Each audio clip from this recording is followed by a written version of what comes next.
여러분 주님의 이름으로 환영합니다. 오늘도 하나님 만나는 기쁨이 넘치는 이 새벽이 되기를 간절히 소원합니다. 휴스턴뿐만 아니라 또 어스틴에서, 또 덴버에서, 또 뉴저지에서, 그리고 한국에서 우리 또 함께 또 기도에 참석하신 모든 우리 기쁨의 가정들마다 하나님 풍성하신 은혜가 임하기를 간절히 소원합니다. 지금 우리 하나님 앞에 조용히 기도하면서 나아가겠습니다. 사랑하는 은혜가 풍성하신 하나님 아버지 감사합니다. 오늘도 하나님 앞에 나와서 간절한 마음으로 기도드립니다. 하나님 도와주시옵소서. 하나님 함께하여 주시옵소서. 하나님 저희들의 기도를 들어 응답하여 주시옵소서. 아버지 하나님, 우리 사랑하는 형제자매들, 육신의 나약함 때문에, 질병 때문에 고통받고 있는 우리의 지체들이 있습니다. 하나님 이들을 긍휼히 여겨 주시옵소서. 하나님 치료하여 주시옵소서. 하나님 회복시켜 주시옵소서. 병든 부위마다 하나님께서 친히 안수하여 주셔서 머리끝부터 발끝까지 깨끗이 고침받아서 살아계신 하나님, 역사하신 하나님, 우리와 함께 하시는 사랑의 하나님을 이들의 가장 힘들고 어려운 나약한 자리에서 하나님께서 하나님을 경험할 수 있도록 하나님께서 함께하여 주시옵소서.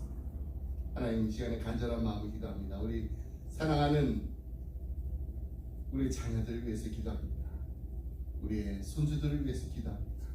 하나님 이들의 날로 믿음이 더하게 하여 주시옵시고 이 세상을 살아가면서 하나님의 사랑이 무엇인지를 전하는 귀한 하나님의 아들 딸들 될 수 있도록 하는 축복하여 주시옵소서. 어디 가서 무엇을 하든지 불꽃 같은 눈동자로 하나님 이들을 지키시고 보호하시고 함께 하셔서 이들이 가는 곳곳마다 빛과 소금으로서 맡겨진 그 사명을 잘 감당할 수 있도록 하나님 축복하여 주시옵소서. 하나님 오늘도 저희들 하나님 앞에 나와서 여러 가지 많은 기도 제목을 가지고 간절한 마음으로 기도합니다. 하나님 저희들의 부르짖는 소리를 하나님께서 외면하지 않으실 줄 믿습니다. 하나님께서 지금 이 시간에도 듣고 계심을 저희들이 믿습니다. 하나님 이 자리에서 저희들의 기도를 들으실 뿐만 아니라 저희들의 마음에 하나님께서 함께 하신 이 모든 일들을 능히 감당할 수 있겠습니다라고 담대하게 고백하는 이 새벽이 되게 하여 주시옵소서. 감사드리는 모든 말씀 예수님 이름으로 기도드립니다. 찬송가 528장 예수가 우리를 부르는 노래 함께 찬양하시겠습니다. 찬송가 528장입니다.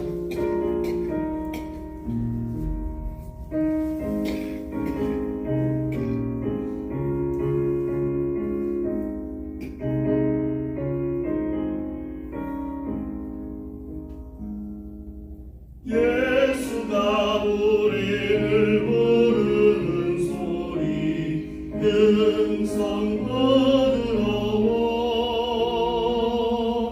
먼 앞에 나와서 사면을 보며 우리를 기다리는 오라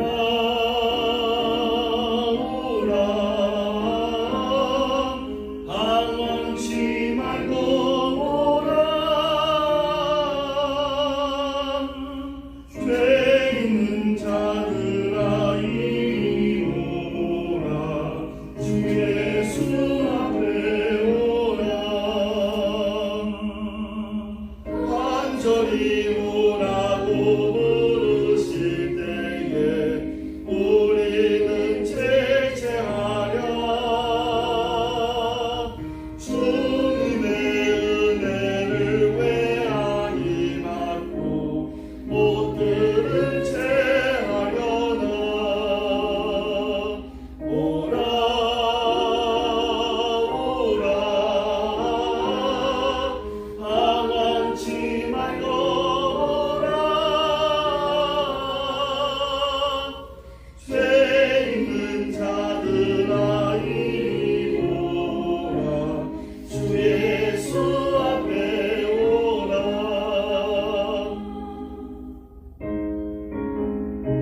에스겔서 15장 1절로 8절 말씀이고요. 또 오늘 요한복음 15장 1절로 8절 말씀도 같이 보겠습니다. 에스겔서 15장 1절로 8절 말씀 먼저 반역시키도록 하겠습니다.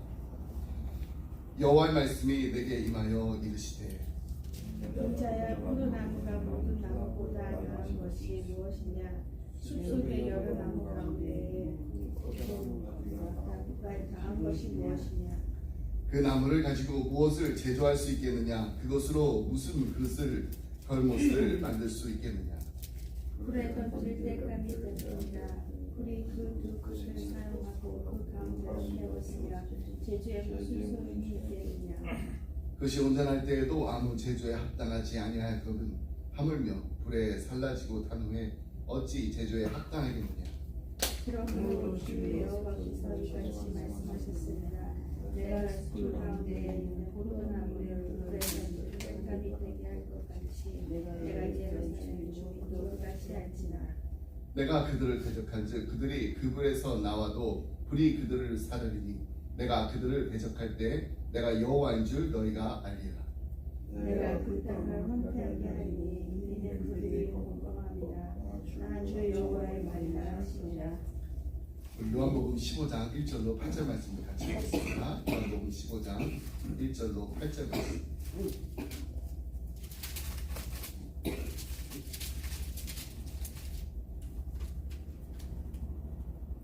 제가 먼저 1절 말씀 읽겠습니다.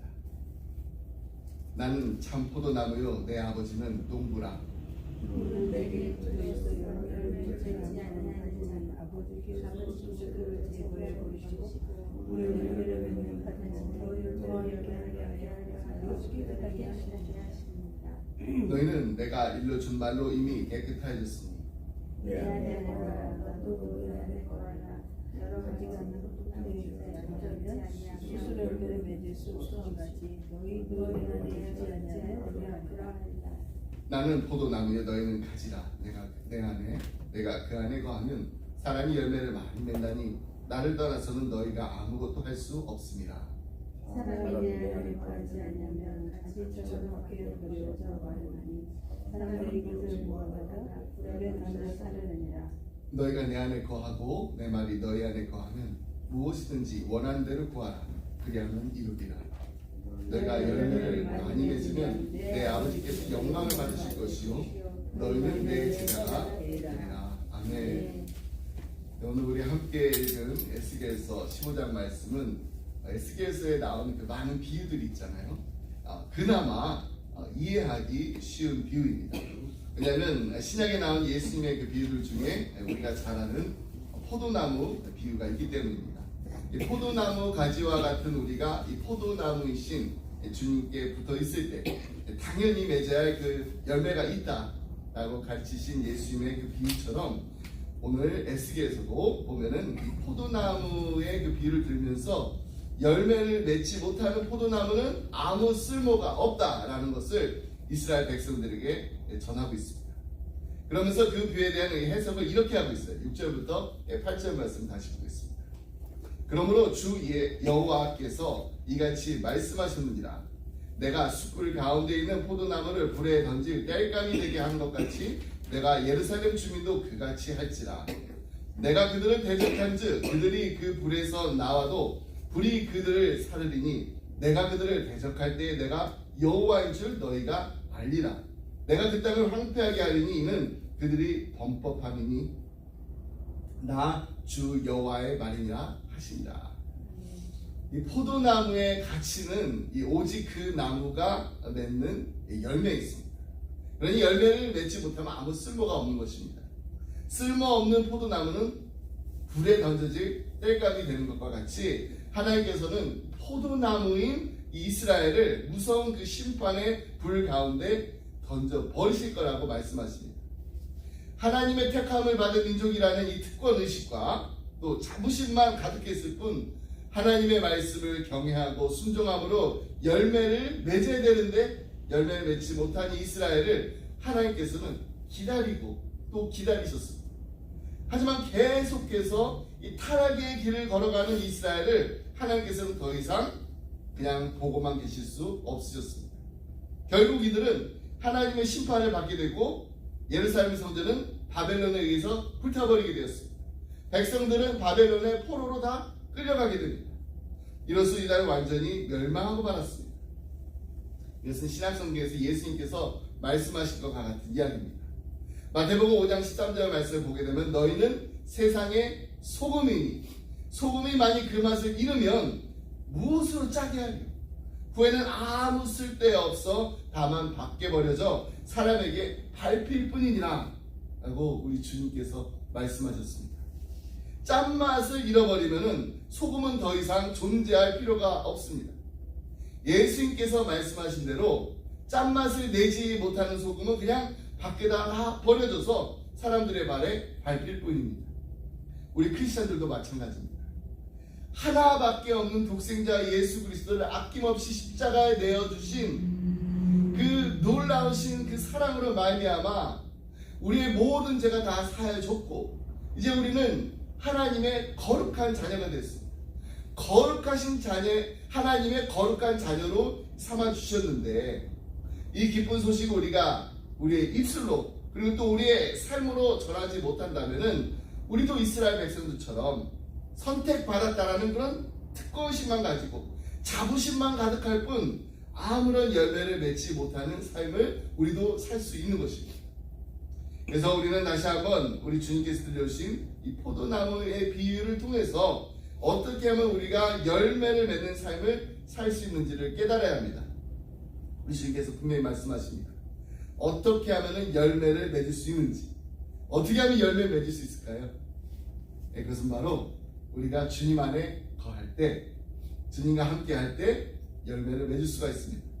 예수님께서 요한복음 15장 1절에서 이렇게 메시지를 시작하십니다. 나는 참 포도나무요 내 아버지는 농부라.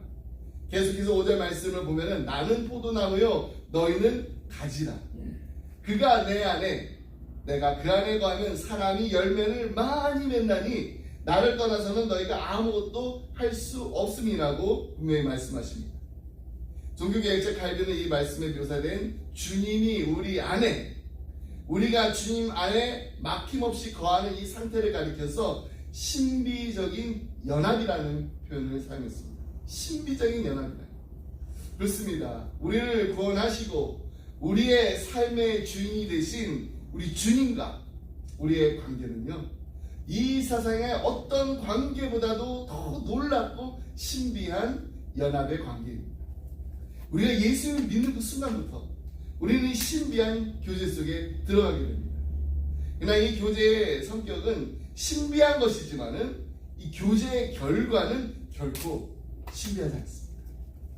왜냐하면 우리 주님과 이 신비한 교제는 분명한 열매로 드러날 수밖에 없기 때문입니다.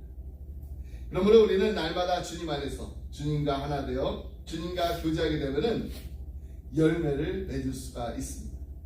우리 주님이 포도나무시니까 우리는 포도를 열매를 맺을 수 있습니다. 주님의 모습을 닮아가면서 주님의 성품을 닮아가면서 주님이 가르쳐주신 대로 순종하며 따라가는 진정한 제자의 삶을 우리가 살 수 있게 되는 것입니다. 여러분, 예수님의 이 포도나무 비유를 보게 되면 하나님이 농부로 표현되어 있습니다. 농부는 씨앗을 뿌리고 곡식이 자라도록 돕다가 이 가을에 이 맺을 그 열매를 기다립니다. 농부가 이 농사를 짓는 목적은 하나예요. 포도나무에 피어나는 그 꽃을 원하는 게 아닙니다. 또 건물을 짓는 그 제목으로 이 포도나무를 나중에 사용하는 것도 아닙니다. 포도 열매를 위해서 포도나무를 심은 것입니다. 마찬가지로 하나님께서도 우리를 택하셨습니다. 우리를 택하시고 하나님의 자녀로 삼으신 그 목적, 그 목적은 꽃을 피우는 데 목적을 두지 않으셨습니다. 새싹도 피워야 되고 꽃도 피워야 돼요. 그런데 이 모든 일에 궁극적인 목적이 있습니다. 그것은 바로 우리를 통해서 열매를 맺기를 원하신다는 것입니다. 그래서 포도나무 비유를 보게 되면 열매라는 말이 무려 8번이나 나와요. 우리를 가지로 삼아주신 그 목적이 우리로 하여금 열매를 맺게 하기 위해서라는 것입니다.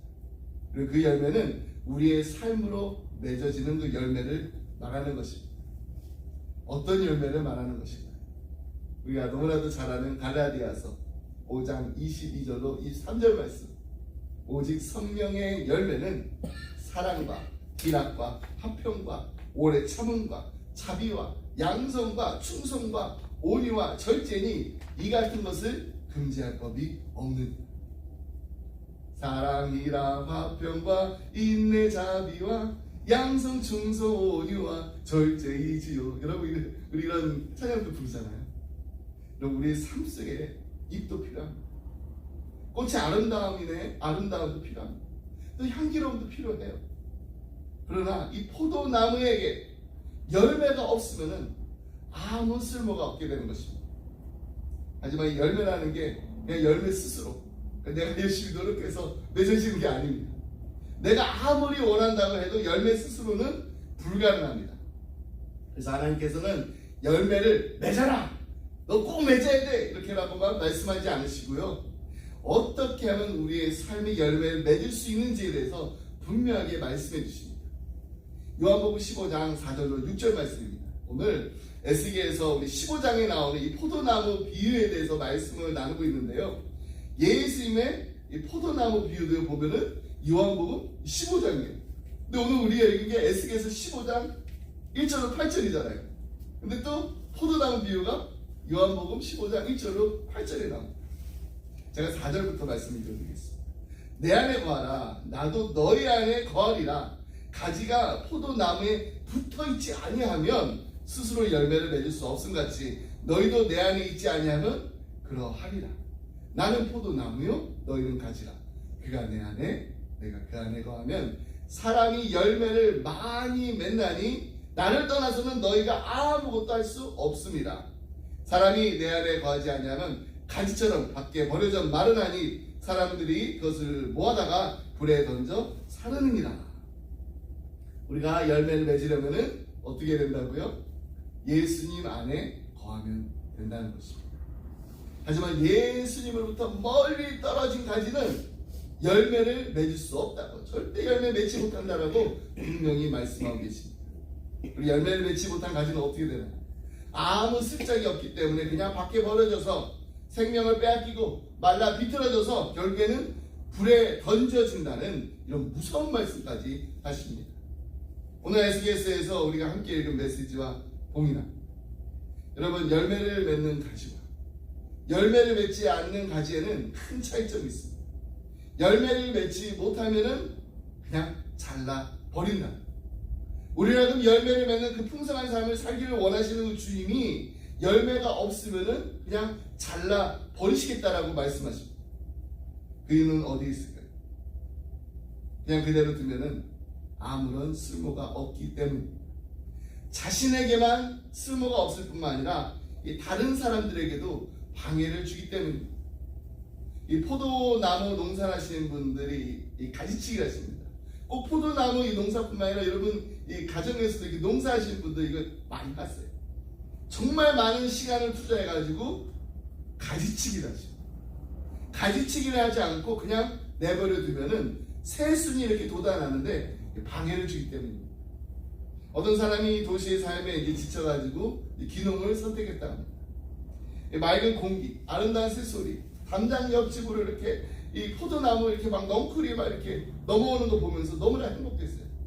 근데 어느 날 아침에 이제 이웃이 이제 자기 그 담 너머로 온 그 포도나무 가지를 막 사정없이 가위로 자르는 것을 보게 됐습니다. 보니까 화가 났어요. 그 아름다운 걸 이렇게 보고서 막 행복해 했었는데, 화가 났지만은 내 나무가 아니잖아요. 넘어온 거잖아요. 어떻게 할 수 없어가지고 그냥 왔다 갔다 그냥 지나가고 있다가 그냥 넌지시 이렇게 말을 던졌다 그래요. 포도나무를 싫어하시나 봐요. 했더니 그 이웃집 사람이 이렇게 설명했답니다. 포도나무를 제가 싫어하다. 아닙니다. 그냥 가지를 두게 되면은 모든 영양분이 가지로만 그냥 다 가버리니까 잎이 많아져. 그러면 그 잎이 너무 많아져가지고 햇빛을 막아버리게 됩니다. 그러면 포도가 탐스럽게 열릴 수가 없어서 제가 그냥 적당하게 가지를 쳐주는 것입니다. 우리 신앙생활에서도 마찬가지입니다. 하나님은 우리의 삶에 다가오셔서 가지치기를 하십니다. 근데 가만히 보면은 이 가지치기가 우리의 삶의 우선순위와 깊은 관련이 있습니다. 왜 많은 크리스천들이 다 마음이 있잖아요. 우리 정말 열매를 많이 맺어야지. 더 많은 열매를 맺기 원하는 그런 마음들이 있음에도 불구하고 열매를 맺지 못하고 또 맺어도 그냥 작은 열매만 맺고 살고 있습니다. 문제는요, 바로 우리 삶의 우선순위가 뒤죽박죽되기 때문입니다. 그래서 성경은 우리의 삶의 우선순위를 아주 명백하게 가르쳐줍니다. 첫 번째는 나와 하나님과의 관계, 그리고 두 번째는 나와 가정과의 관계.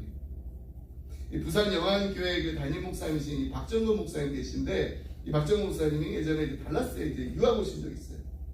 근데 유학 가기 전에 선교사님이 종종 이런 말씀하셨다고 해요.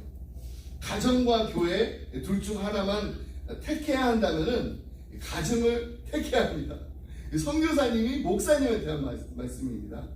근데 그 말을 들으신 목사님이 그때는 속으로 그냥 아유, 선교사님이 참 믿음이 약하신 분이구나 라고 그냥 그렇게만 생각하셨다고 그래요. 근데 나중에 정말로 신학 공부하러 오셨잖아요. 그리고 또 성경을 열심히 또 깊이 공부하다 보니까 그 선교사님 말씀이 맞다라는 것을 깨닫게 됐습니다. 성경에 보면은 이 감독의 자격이 나와요. 이 집사의 가장 중요한 그 자격을 말할 때 교회라고 말하지 않습니다. 가정이라고 말합니다. 디모데전서 3장 1절로 5절 말씀 보면은 미쁘다 이 말이요.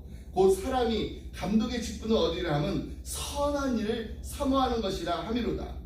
그러므로 감독은 책망할 것이 없으며 하나님의 남편이 되며 절제하며 신중하며 단정하며 나그네를 대접하며 가르치기를 잘하며 술을 즐기지 아니하며 구타하지 아니하며 오직 관용하며 다투지 아니하며 돈을 사랑하지 아니하며 자기 집을 잘 다스려 자녀들로 모든 공손함으로 복종하게 하는 자라야 할지며 사람이 자기 집을 다스릴 줄 알지 못하면 어찌 하나님의 교회를 돌보리요. 집사님들도 마찬가지. 집사님들도 이 집사님의 이 자격에 대해서 이렇게 결론을 내립니다. 집사님들은 한 아내의 남편이 되어 자녀와 자기 집을 잘 다스리는 자가 되라. 이처럼 가정이 중요하다는 것입니다. 그 리더는 무엇보다도 가정을 잘 다스려야지 하나님의 교회도 잘 돌볼 수가 있는 것입니다. 왜 그럴까요? 그것은 바로 우리의 삶이 가정에서 다 드러나기 때문에 가정에서 인정을 받아야지 교회에서 인정을 받을 수 있고 사회에서도 인정을 받을 수가 있습니다. 근데 이 순서를 우리가 바꾸지 말아야 되는데 바꿀 때가 참 많아요.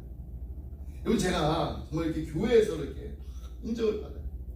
그리고 제가 가르치는 또 신학교에서 이렇게 학생들로부터 인정을 받는데 가정에서 인정을 받지 못한다면은 저는 아직까지도 온전히 하나님의 말씀대로 살고 있지 못한 것입니다. 전 나와 가정의 관계가 너무너무 중요해요. 근데 또 한 가지 우리가 잊지 말고 꼭 기억해야 될 것이 있습니다. 이 가정에 앞서 먼저 하나님과 나와의 관계, 이게 첫 번째라는 것입니다. 우리의 그 삶의 그 우선순위 가장 바르게 하려면은 하나님과의 나의 관계가 어떤지를 한번 우리 자신을 점검해 봐요. 가장 먼저 우리가 할 수 있는 게 있습니다. 그것은 바로 시간을 드리는 것입니다. 그렇다면 어떻게 하나님께 우리의 시간을 드릴 수가 있을까요? 방법은 너무나도 간단해요. 일주일의 첫날인 주일, 하나님께 온전히 드리는 것부터 시작합니다. 주일을 거룩한 날로 따로 떼어 놓아요. 그리고 하나님이 이 하루를, 하나님께 이 하루를 내가 온전히 바친다라고 고백해야 돼요. 우리 KFC와 또 애들 유스그룹에서 이제 9월달 이제 새학기 시작하면서 시작한 게 있잖아요. 매 주일 교회 왔었을 때 가장 먼저 해야 될 거. 근데 정말로 아이들에게는 우리 그렇게 하자 했더니 하기 시작하더라고요. 교회 와서 가장 먼저 본당에 들어와서 이 자리에서 하나님과 대화를 시작하자. 그랬더니 정말로 그렇게 하기 시작했어요. 그냥 제가 광고 때 1분, 2분 하자 그랬잖아요. 근데 1분, 2분 안 하더라고요. 5분 동안 이렇게 탁 앉아가지고 기도하는 그런 모습. 하나님께 가장 먼저 시간을 드리는 거예요. 저는 이 지난 6년 동안 이 기쁨의 교회를 섬기면서 가장 감사한 게 있어요. 그것은 첫 번째가 하나님께 온전히 예배를 드리는 그 기쁨을 주셨다는 겁니다. 그 두 번째가 성도 간의 그 아름다운 교제를 통해서 우리가 받은 그 하나님의 놀라우신 그 사랑을 나눌 수 있었다는 것입니다. 저는 이런 기쁨을 우리 더 많은 분들과 함께 나누고 누렸으면 좋겠습니다. 제가 만약에 여러분들 만나지 못했다면은 저희 집에서 가장 가까운 교회가 세컨 배프티스트 처치예요. 거기 가서 그냥 주일 예배만 드리고 집에 왔을 것입니다. 그때 제가 이제 목회학 박사 논문을 쓰고 있는 중이었잖아요. 그냥 1년 동안 이 목회학 박사 논문을 그냥 마무리하면서 좀 더 이렇게 시간을 여유롭게 가지면서 주말을 보낼 수도 있었을 것입니다. 주말 되면은 또 주일이 되면은 그냥 교회 가가지고 예배만 드리고. 근데 한 번도 저는 그렇게 생각해 본 적이 없어요. 좀 이렇게 공부할 때 그냥 공부만 하고 논문 쓸 때 논문만 쓰면 더 좋았을 걸. 그런 생각을 정말 한 번도 안 해봤어요. 하나님께서 온 우주 만물을 창조하시고 아담과 하와를 지으신 그 후에 7째 날을 구별해서 안식하게 하셨습니다. 그리고 그날이 복되고 거룩하다고 하셨습니다. 근데 이렇게 복되고 거룩한 날 그냥 큰 교회 가가지고 그냥 편안하게 뭐 주일 설교 준비 안 해도 되고 고민 안 해도 되고 그냥 하나님께 예배만 그냥 드리고 왔다면은, 그래서 성도 간의 그 교제가 없었다면은 은혜는 분명히 받았을 거예요. 예배 드리면서 하나님께 주시는 은혜가 있었을 텐데 그 은혜를 함께 나눌 수 있는 통로가 없게 되는 것입니다. 그러면 신앙생활이 즐겁지 않게 되고요, 풍성한 열매를 맺기가 어렵습니다. 그래서 저는 지난 6년 동안 우리 모두가 함께 보낸 이 매 주일이 너무나도 감사했습니다. 그리고 앞으로도 계속해서 감사할 거예요. 은혜도 받고 은혜도 나누고. 그래서 저는 우리 기쁨의 교회가 참 좋습니다. 하나님을 만나는 기쁨이 있고요, 우리 믿음의 가족을 만나는 기쁨이 넘치는 교회가 되기 때문입니다. 이제 우리 한 걸음 더 나아가서 우리만이 기쁨 누리는 것이 아니라 이제 우리 이웃을 만나는 기쁨이 있는 교회가 되기 원합니다. 우리 교회는 크지 않습니다. 그렇기 때문에 어떻게 보면 우리 교회는 모빌라이즈라고 하잖아요. 움직이기가 참 좋아요. 결정할 때도 참 빠릅니다. 무언가를 같이 하기가 참 좋은 교회입니다.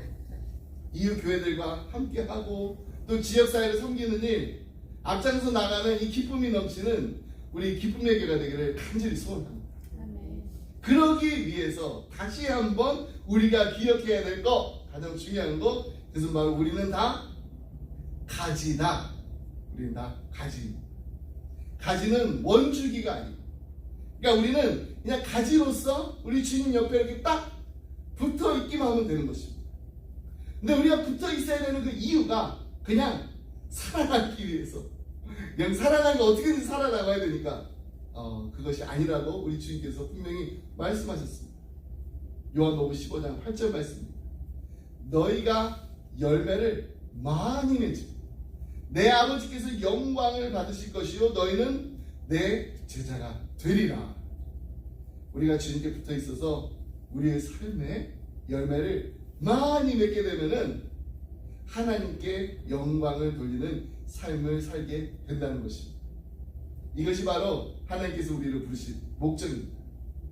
우리의 삶 속에서 맺어지는 그 열매를 통해서 하나님께 영광을 돌리고 우리가 주님의 참제자가 되는 기쁨의 가정들이 다 되시기를 간절히 소원합니다.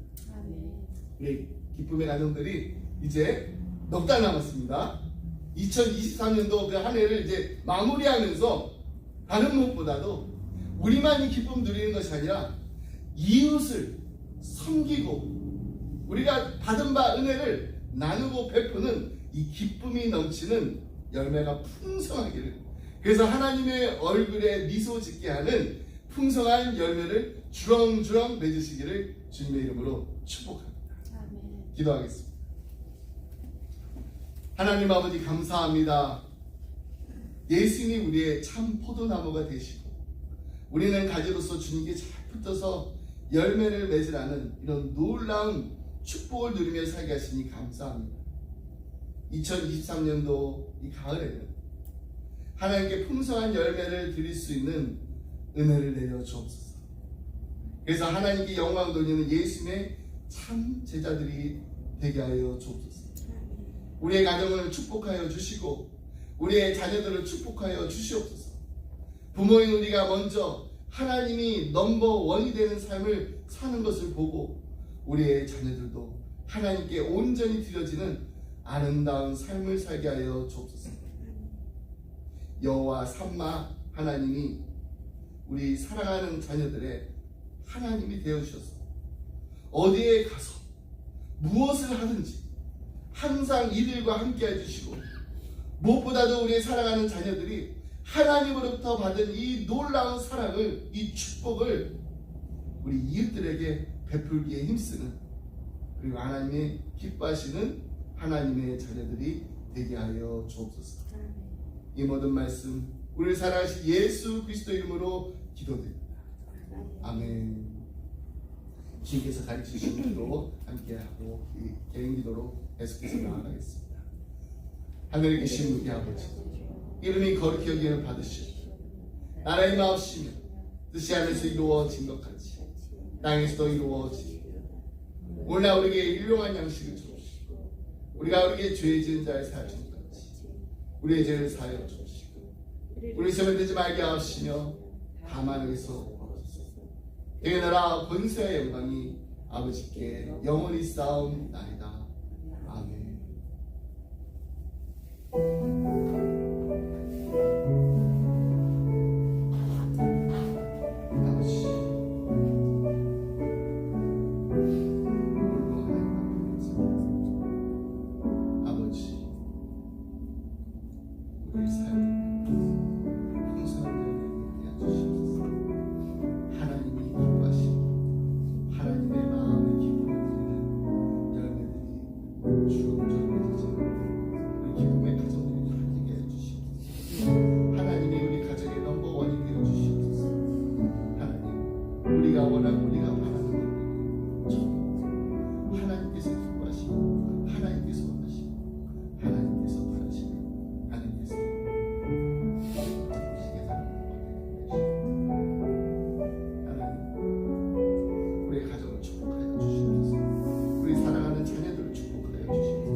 나의 삶 가운데 함께 하신다는 것을 믿게 하시고 보게 하여 주시옵소서.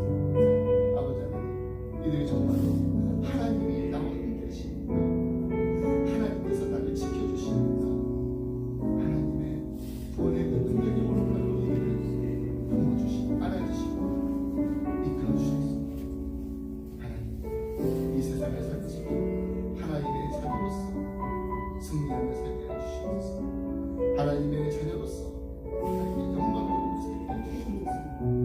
아버지 하나님, 무엇보다 이들의 삶을 통해서 은혜가 임하고 몸을 뿐만 아니라 하나님의 공사하신 은혜가 흘러 넘치는 축복의 통로들이 되게 해주시옵소서. 아버지 하나님, 하나님께서 이들을 한자한 삶을 기억해 주시옵시고, 아버지 하나님, 정말 사랑하는 자녀들 위해서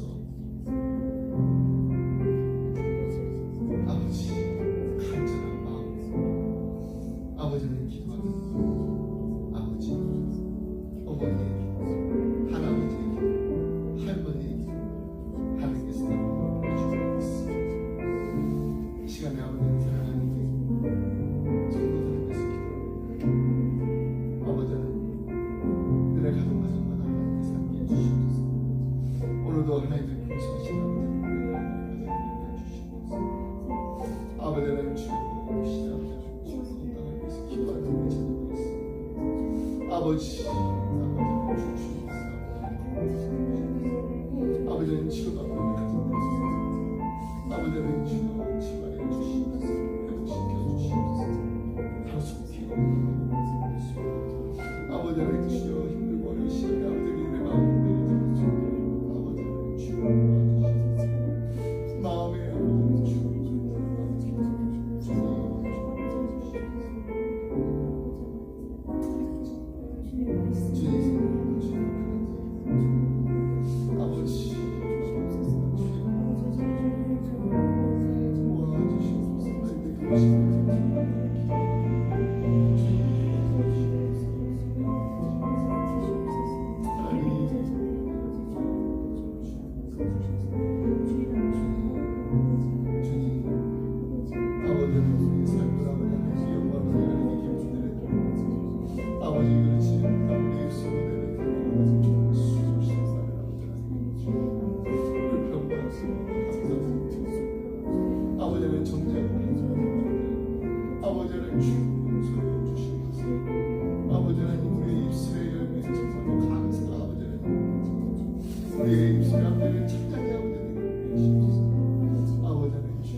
아버지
아버지여